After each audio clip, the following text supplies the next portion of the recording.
Hello, everyone.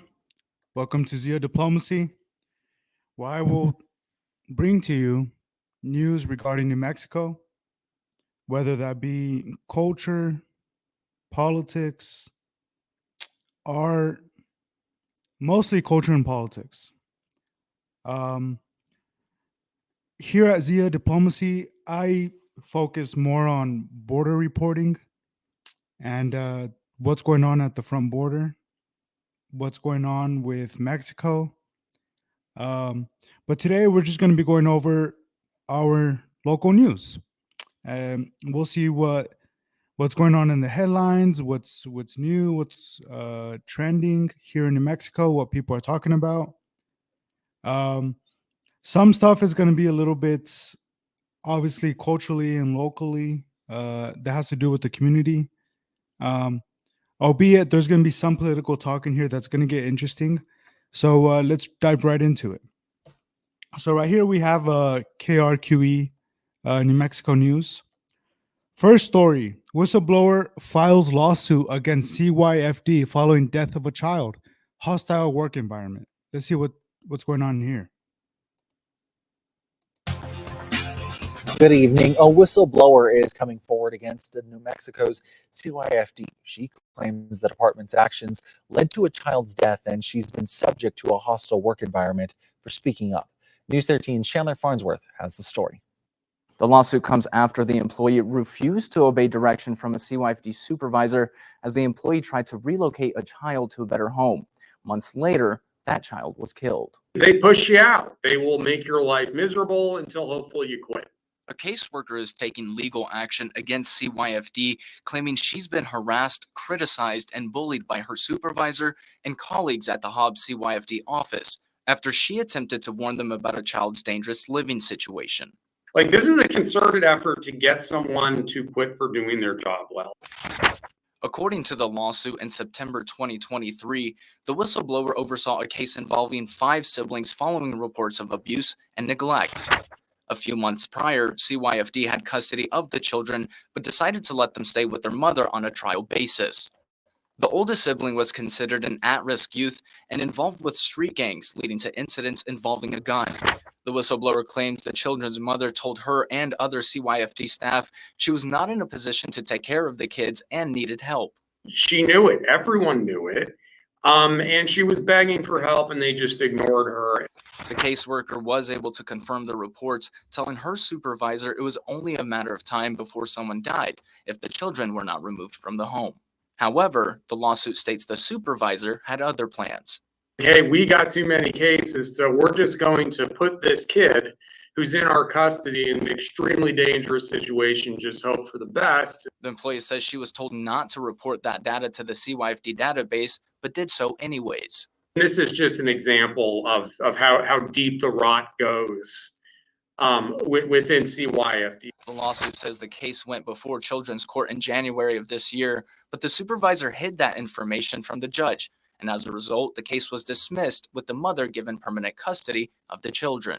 A month later, the oldest child was shot in the head in Hobbs, dying 2 days later. There are all sorts of jobs where you can be lazy and no one will die. Like, do one of those jobs. Why are you working at Child Protective Services? By disobeying her supervisors, the whistleblower claims she has been the subject of continued harassment, unwarranted reprimanding, and a tarnished reputation. CYFD sent us a statement reading, "The New Mexico Children, Youth, and Families Department takes all claims and allegations seriously. It would be premature to comment at this time as this case is currently pending litigation. Once CYFD has an opportunity to review the claims, we will respond appropriately through the legal process." Back to you. As of today, the whistleblower is still a CYFD employee. We reached out to Hobbs Police for an update on the teen's death, and we are waiting to hear back. That is wild.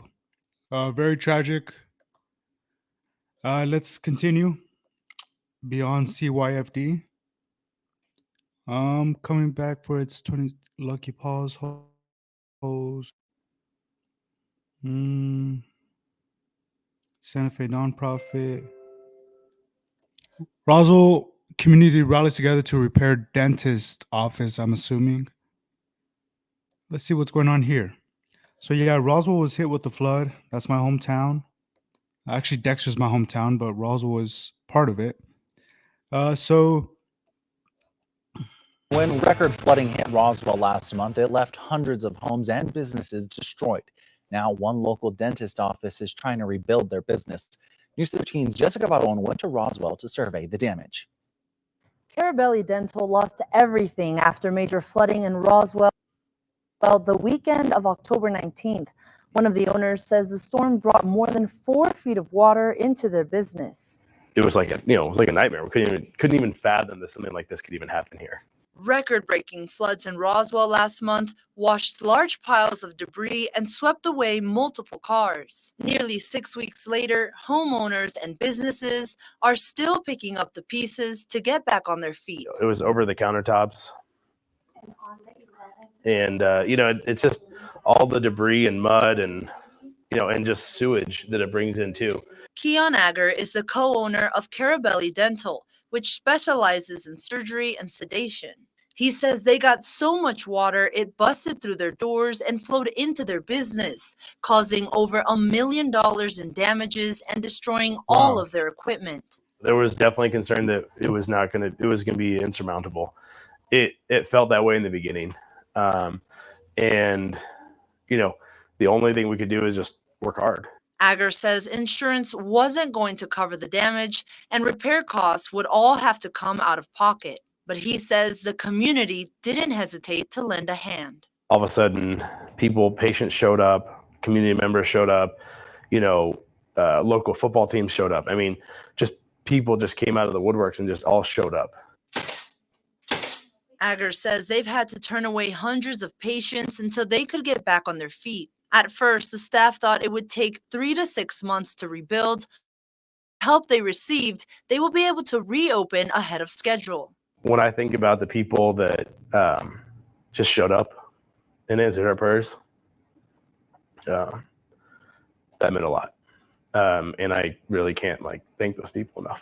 Carabelli Dental says the floods also ripped out part of the parking lot. They have plans to repave it this weekend. Back to you. yeah, so I'm from the Roswell community, and I can easily say that it's a really good community. A lot of people love to help out. So yeah, kudos to Roswell. Whoever's in Roswell, kudos to y'all. Keep doing what y'all doing. So moving on, we have 2 residents, 2 cats displaced after LC fire. Okay, so this was 15 hours ago. Albuquerque man accused of sexually assaulting child. That's terrible. An Albuquerque man is facing charges after police say he sexually assaulted a 5-year-old girl at a daycare facility in the East Mountains. According to the criminal complaint, a 5-year-old told the parent that their teacher, identified as 32-year-old blank blank, had inappropriately touched them several times. Okay. Crazy. I'm pretty sure this isn't the only case that's happening in Albuquerque regarding sexual assaults going on in schools. Terrible. Moving on from this. Rude Boy Cookies closes location near UNM. A video. New Mexico State Police arrest alleged drunk driver who hit firefighter. Okay. This was a couple hours ago. This was yesterday, actually. Firefighter responding to a crash on the interstate back in October. Newly released body cam video shows how she reacted when asked what happened. News 13's Dean Staley has the story. I'm so sorry. I did not see you crossing. Rebecca Melchor was arrested around 3 in the morning, October 27th, after she was driving on I-25 and hit a firefighter responding to a crash near Comanche. She's probably the one that hit the fireman. I was, yes. The I was windshield. taking the exit and he was walking across. I'm so sorry. The incident playing out in front of other first responders. All I heard was the screeching. We all looked that way. He got hit. I was slowing down. I was coming off the exit. He was walking across with the bag. And I slammed my brakes. I'm like, oh my God, oh my God. And the impact happened. I'm so sorry. Melchor explained to a state police officer she was heading home from a club downtown. Then came an important question. How much have you had to drink tonight? I had one drink. Just one? Melchor explained she had 2 glasses of wine around 6 in the evening and 1 cranberry vodka around 11:30. As I'm standing this close to you, I can smell the alcohol coming off your breath, okay? Okay. Officers searched her vehicle and found an open container in the passenger door. Melchor was charged with 2 counts of driving under the influence. A few days later, the officer checked in on that injured firefighter at the hospital to see. Okay, so I'm not sure how the firefighter's doing. If y'all can let me know, that's tragic. Very sad. I did not hear about this news actually whenever it happens. Okay, so we're gonna keep going.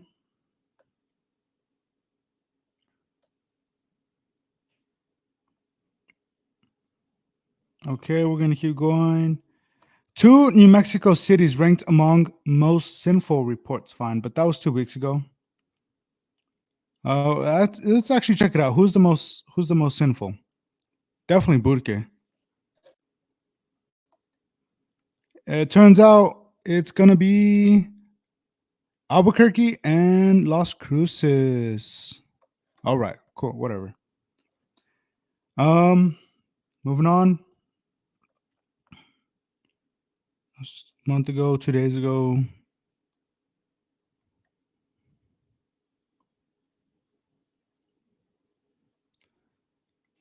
I know there's some political reports going on regarding Trump's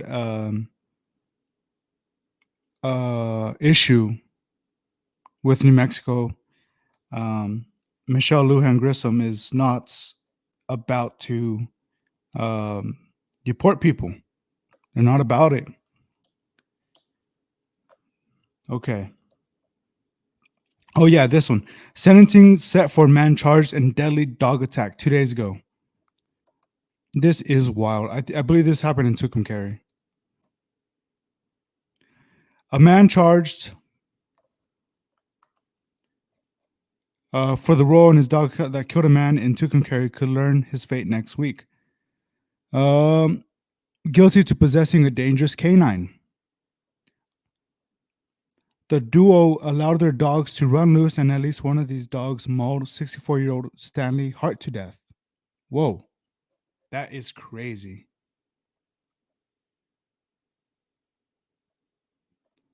Okay, let's see what's going on here.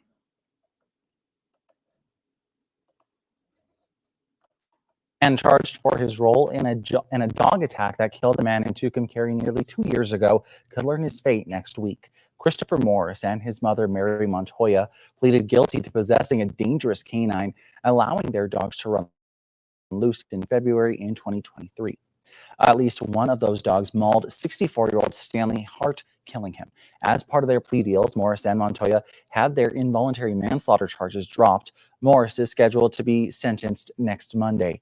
He faces up to 6 years behind bars. Last month, Montoya was sentenced to 6 months in jail, but because of ongoing medical issues, court records say she does not have to turn herself in to serve that sentence.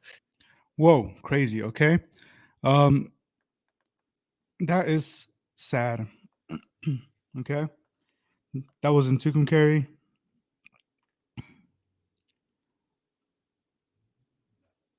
Okay.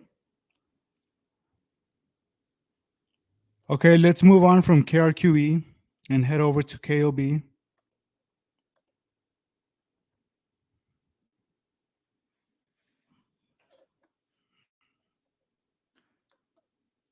Small Business Saturday is here. That was yesterday. New Mexico high school basketball star signed elusive NIL deal. Much love there.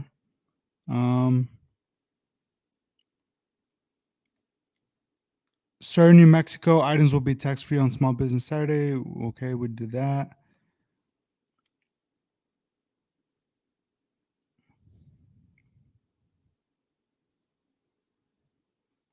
Okay, this might be interesting. New Mexico appeals court upholds rule aimed at curbing ozone pollution. Okay, let's see what's going on here. So it was a few days ago.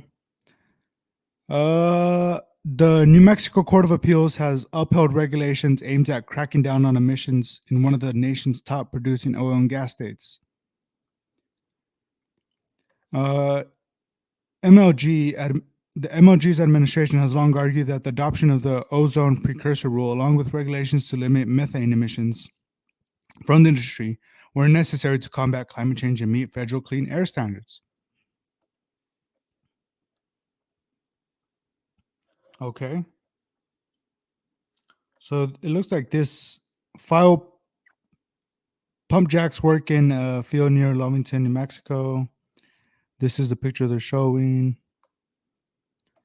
The rule applies to 8 counties: Chavez, Doña Ana, Eddie, Lee, Rio Arriba, Sandoval, San Juan, and Valencia, where ozone pollutants have reached at least 95% of the federal ambient air quality standard.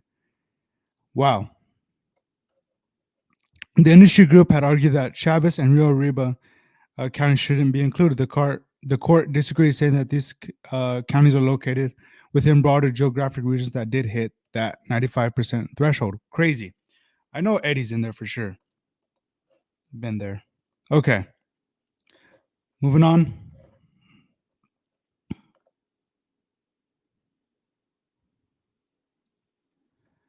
Okay, it's getting good here.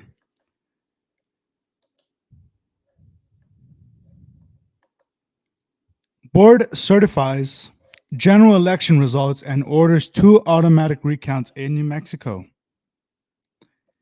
New Mexico State Canvass Board unanimously certified the results of the 2024 general election during its meeting Tuesday. The board consists of MLG, Maggie Toulouse Oliver, and David Thompson of the Supreme Court. The signing also ordered automatic recounts in the races for State Representative District 57. Catherine Colin received 8374 votes, while Democrat Michelle Sandoval received 8244, prompting a recount. Los Alamos County Commissioner, out of 26,511 votes, Democrat Ryan Herman receives 6,100. Democrat Neil Clinton received 5,700, and Republican David Rieger received 5,200. Okay.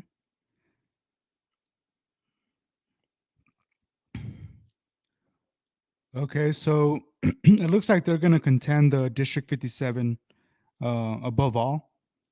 With it looks like a Republican received much more votes than a Dem. Yeah, I'm politically homeless, but I think they're just pissed that Republicans outnumber them in the voting polls this year. Okay. Albeit, let me just go on a little bit of a rant here. Like I said, I'm politically homeless, but it makes sense that if you look at the New Mexico map, there's red all over and there's blue just up in the north and a little bit in Cruces. I believe New Mexico was relatively exhausted with the crime, with illegal immigration, with drugs. And just as seasons change, so do political parties. It was time. It was time for blue to step out for a bit, let the red seep in. And as the seasons change, it will be back to blue and then red. And then, you know how it goes. Okay. Whatever. New Mexico lawmakers, immigration advocates prepare for potential mass deportations. This is wild. This is what's going to happen in New Mexico. I've seen it myself during the Obama administration. I was present and I saw with my own eyes deportations. It is not pretty. Albeit, it is pretty when they kick a piece of shit out. But it's not pretty whenever they're a hardworking individual with their life relatively set here in the United States. That's sad, but it feels great whenever they kick out a piece of shit. Okay. Let's see what's going on.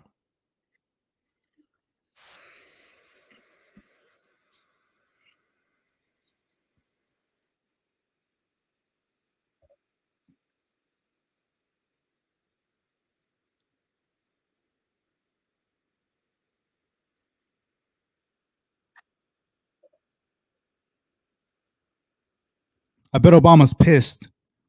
Obama had huge deportation operations. Can Trump outbeat him? I'm not sure. They both got to run for the money.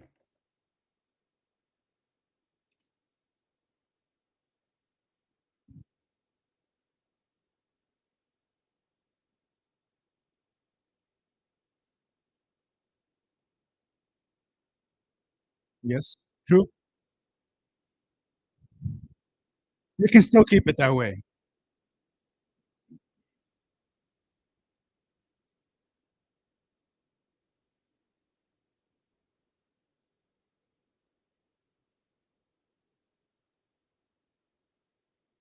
That's my boy, Tim Keller. Now they might have to possibly more.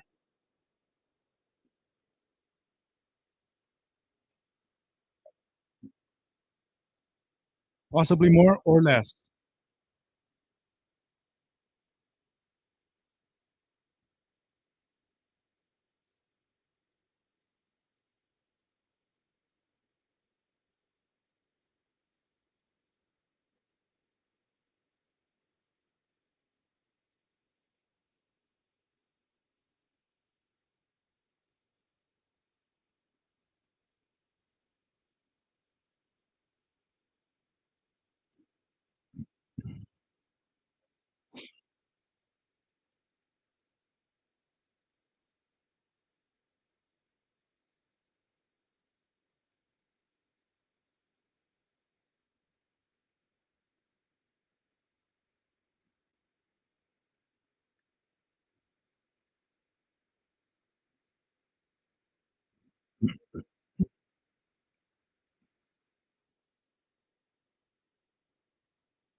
Or also that these offices are incompetent, or that there's a long line, long waiting list, or the fees are too high. That's also a possibility. These advocate groups are not perfect, and not all of them are gonna seek out to help those that really need it.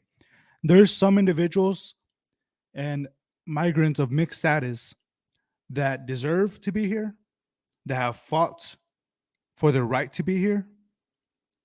And if anything, the job that they have requires such skills that to replace that worker is going to be an L. That said, there's also a possibility that these advocate centers will help those that are pieces of shit. That is true. There's pieces of shits in every single race, ethnicity, nationality, there's pieces of shit in all corners of the world, regardless of status and all that bullshit. Look, the reality is, if New Mexico is such a friendly immigrant state, it also has to be safe. we also have to make it safe for these immigrant families. And that includes kicking out those that have a violent history, those that are obviously here just to make a quick buck and and use their money to buy drugs. And it's not pretty. It's not a pretty sight. I have empirical evidence of how people of mixed statuses work. And I can tell you, I'm not for harsh deportations because sometimes skilled laborers get mixed into that and people that deserve to be here. And they get kicked out and pieces of shit don't. This needs to target people that are not contributing at all or are pedophiles. Kick those out first.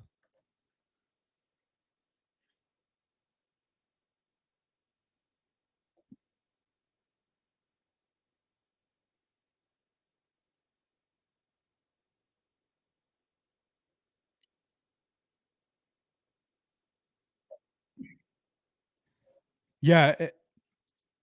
Okay. Yeah, we'll see what happens. That's what Tim Keller says. We'll see what actually happens. They do contribute to the New Mexico's economy. Diaz says many undocumented people contribute. That is true. 43% of oil and gas workers are Latino. That is true. A lot of them, I believe a lot of them will not be even affected because of their skilled labor. Okay. Let's move on. This is going to be interesting. Let's see. New Mexico governor hits back at Trump's plan for deportation. Here's another news about deportation. MLG throwing hands with mi compa Trump.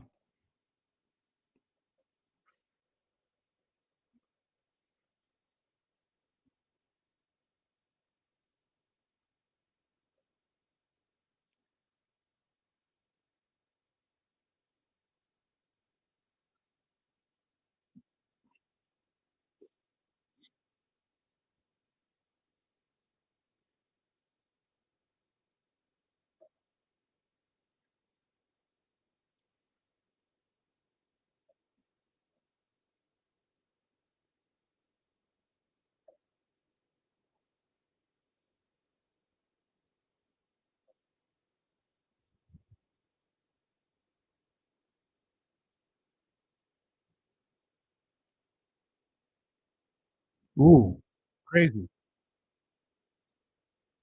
They don't have to be mass deportations. Just at least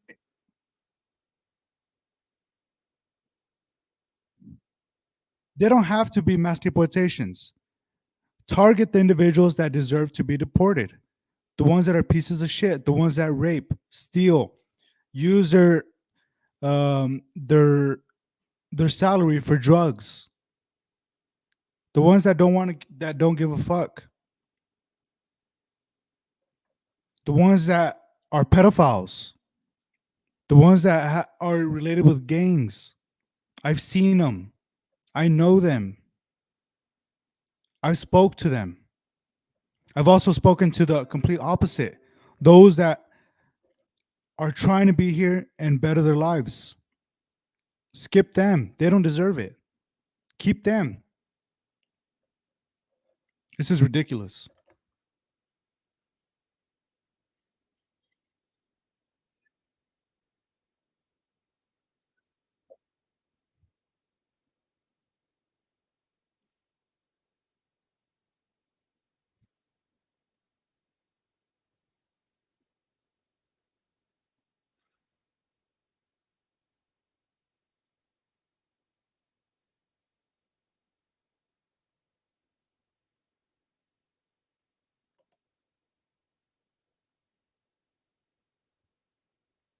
The boyas.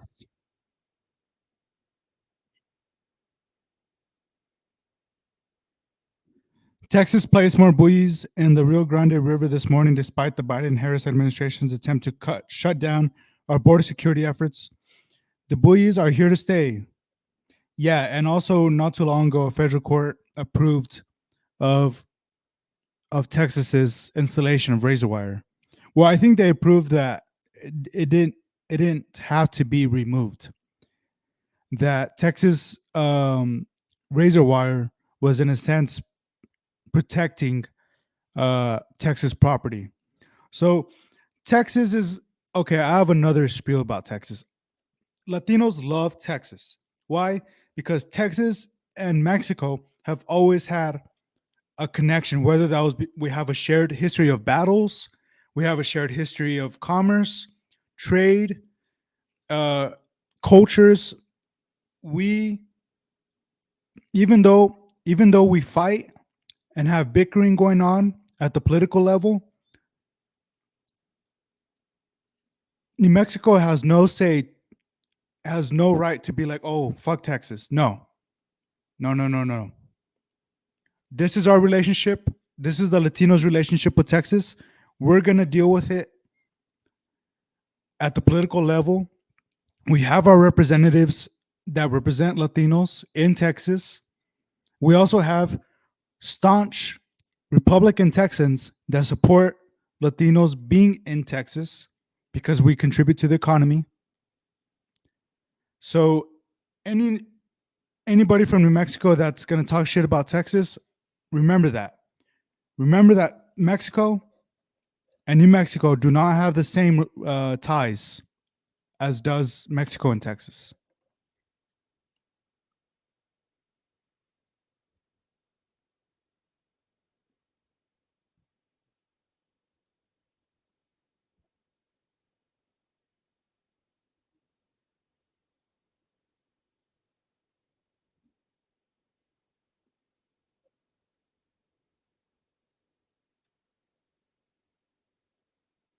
Wild, crazy. Shit is going down. Okay, what else? What else?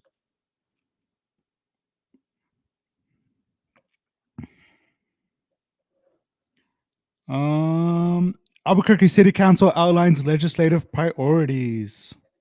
What's going on here?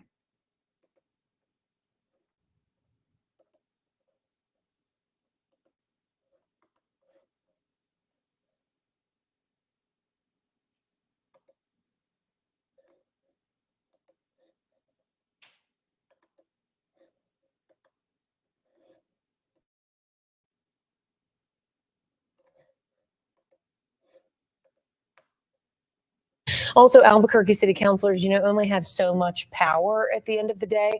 And sometimes they need state lawmakers to really help get issues addressed. So tonight, the city council is expected to approve its legislative wish list, so to speak. Griffin Rushton joins us from the state capitol in Santa Fe with a look at what Albuquerque city leaders really want out of our state lawmakers moving forward, Griffin. Yeah, I mean, it's a lot of issues that we have seen before: crime, homelessness, affordable housing. Albuquerque city councilors are planning to ask our state lawmakers for a lot of things come January, things they normally wouldn't be able to complete on their own. Now, it's clear city councilors are focused on public safety. Their list of legislative priorities includes 15 different crime-focused proposals, including increasing the penalties for several crimes like battery on police officers, certain sexual offenses, and violent crimes committed by juveniles. Now, it appears some city councilors also want state lawmakers to take another look at the pretrial detention system and competency issues, something we've heard them ask about before. Now, the city council's list also includes a rent stabilization proposal and more funding for affordable housing projects. Two more issues state lawmakers have discussed before, and here's a fun one. If you remember that state aroma bill from a few years ago, well, it seems Councilor Clarissa Pena wants state lawmakers to introduce a similar bill to make the lowrider New Mexico's official state car. Now, of course, city councilors are planning to talk about this tonight, and this is just what they're asking for. Of course, this list also includes a lot of funding asks for projects around town, including new street lights, road projects, a new aquatic center, some AFR upgrades, and a lot more other things. We're going to post a full list of every Bring Pablo Escobar's hippos over here. They would find a nice home over here at the Albuquerque Park, at the aquarium. Bring Pablo Escobar's hippos to New Mexico. Everything that city councilors are asking for up on KOB.com. Of course, it is up to state lawmakers to actually approve any of these proposals. Griffin, you mentioned a lot of the issues that we've seen before, but what about behavioral health resources? I mean, that's been a concern for city councilors for quite a while. Yeah, they are. And at least one city councilor is asking state lawmakers to completely rebuild the state's behavioral health system. And this is a conversation that is already happening in the Roundhouse. In fact, one happened today. The Legislative Finance Committee met to learn about some of the gaps in the current behavioral health system and what it'll take to expand treatment options for New Mexicans. Lawmakers made it clear they are not happy with the current setup. The system is failing us, and it's creating crime, homelessness, a lot of other social issues. And so we got to get it fixed or start that direction really quickly. It'll be a 5 to 7 year fix. But I mean, that amount of money sitting around not getting used is just unreal. I agree, Senor Munoz. We're going to take a closer look at that hearing and the financial reveal he just hinted at that shocked a lot of lawmakers today, coming up at 6. But for All right, cool. All right, so yeah, you can find the behavioral health resources meeting. I think this is the PDF. I'm not really sure. The council is expected to approve its legislative wish list Monday night.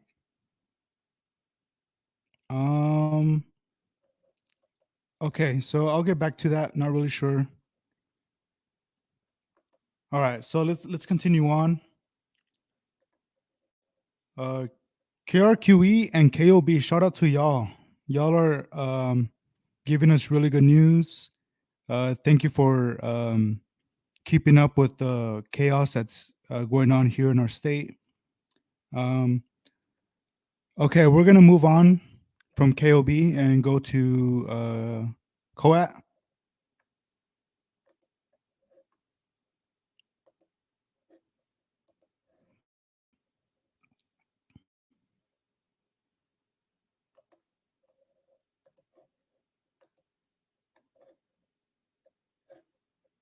All right, let's see what COAT has to offer. Okay.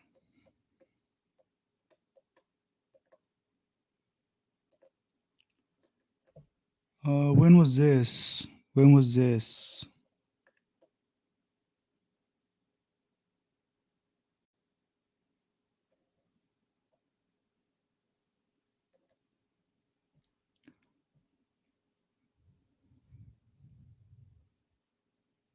Okay.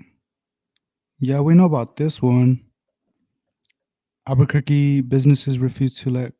Actually, let's look at this one. This one, I didn't realize that this was Rude Boy Cookies, the one that's closest to me. Popular Albuquerque business refuses to let crime shut them down. Rude Boy Cookies has been a staple in the Duke City for more than a decade. Crime has crippled the business multiple times, but they have plans to bounce back. Cool.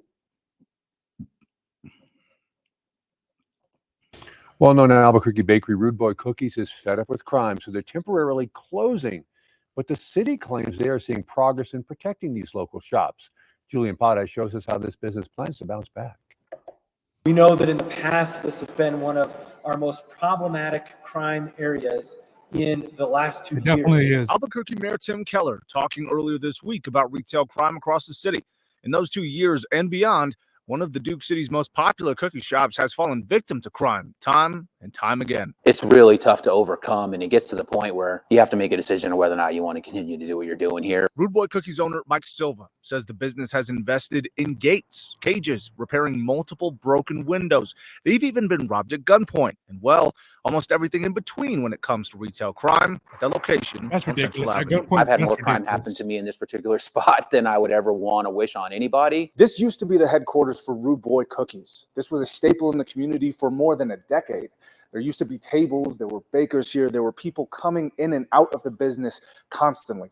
But the owner says due to constant crime, they've had to shut this place down permanently. But the owner also says this is not the last people have seen of Rude Boy Cookies. Silva says they are looking to move to a new location and are asking the community to help them.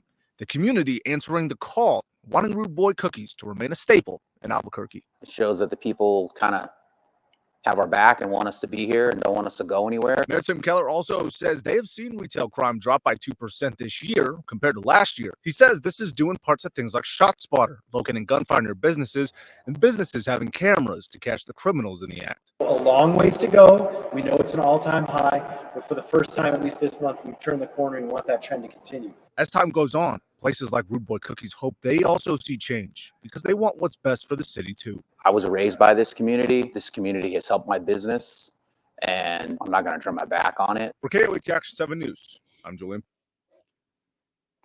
Wild. Okay. So let's see what else KOAT has for us.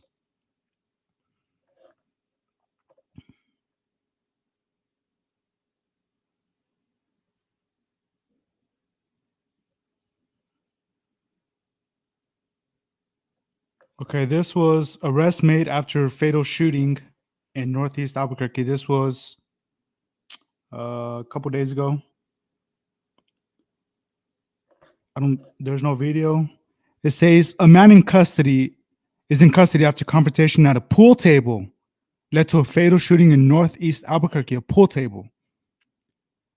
The incident happens around 9 p.m. Wednesday at Dragonhorn Tavern. Whoa.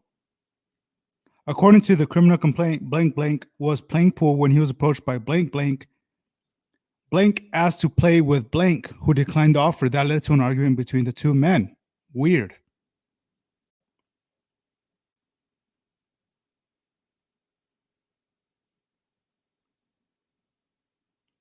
The criminal complaint says one gunshot was after both men left the tavern. Blank re-entered the tavern armed with a gun. Blank later collapsed near the front door and was pronounced dead at the scene. Blank turns himself into the police a short time later. Whoa. That is crazy.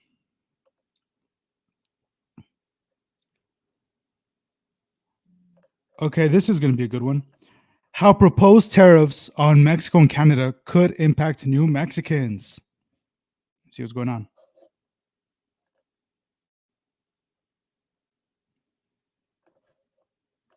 This would be the most sweeping series of tariffs we've seen almost in the post-war era. President-elect Donald Trump threatening to impose a 25% tariff on all goods coming from Mexico and Canada, using a Truth Social post to say those countries need to stop the flow of drugs and migrants or face economic penalties on day one of the Trump administration. Generally speaking, tariffs are usually considered a bad thing for the economy overall. Mexico's president.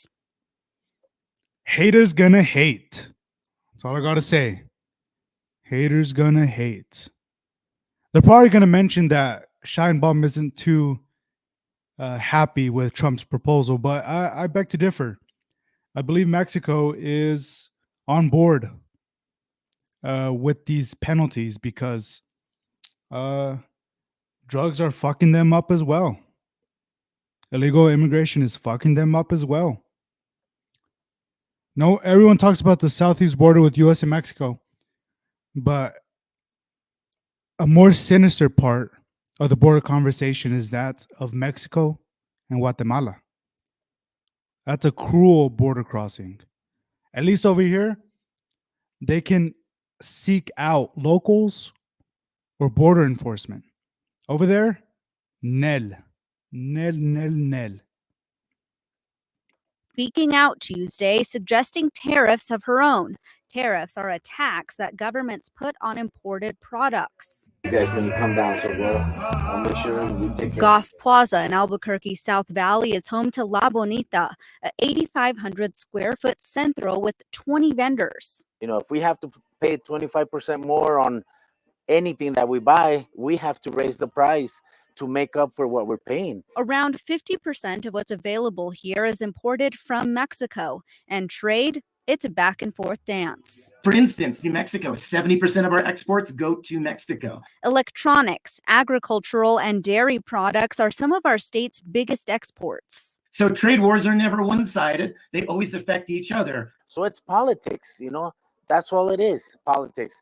And we're caught in the middle. At the end, we're the ones that will end up paying, you know, the cost. Well, fair enough. Okay.